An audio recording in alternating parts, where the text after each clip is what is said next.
சகோதர சகோதரிகளே, ஒரு பக்கம் காங்கிரஸோட மோசமான நிர்வாகம் இருந்தது. இதன் மறுபக்கமா பிஜேபியோட நல்லாட்சி நடந்துகிட்டு இருக்கு. இங்க கடந்த 10 வருஷத்துல டபுள் இன்ஜின் வேகத்துல ஆட்சி நடக்குது.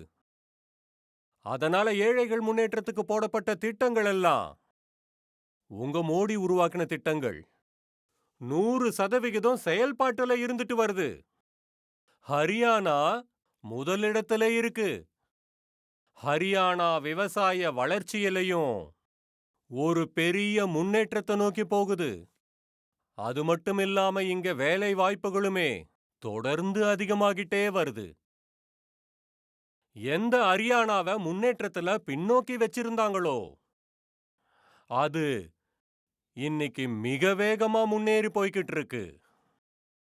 இந்த நாட்டின் சாலைகளாக இருந்தாலும், ட்ரெயினாக இருந்தாலும், மெட்ரோவாக இருந்தாலும், அதோடு இணைஞ்சிருக்கிற அனைத்து விஷயங்களுமே எல்லாமும் இந்த இடத்தை கடந்துதான் போக போகுது. டில்லி மும்பை எக்ஸ்பிரஸாக இருந்தாலும், டில்லி தோசா லால்சோடுக்கு முதல் கட்ட திறப்பு விழா நடந்துருச்சு.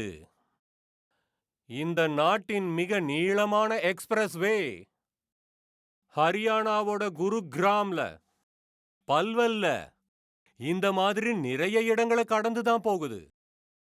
நண்பர்களே, 2014க்கு முன்னால ஹரியானாவில் ரயில்வேக்கான வளர்ச்சியில ஒவ்வொரு வருஷமும் நீங்க பாத்தீங்கன்னா 300 கோடி ரூபாய்க்கான பட்ஜெட்டுகள் கிடைச்சுக்கிட்டு இருந்தது.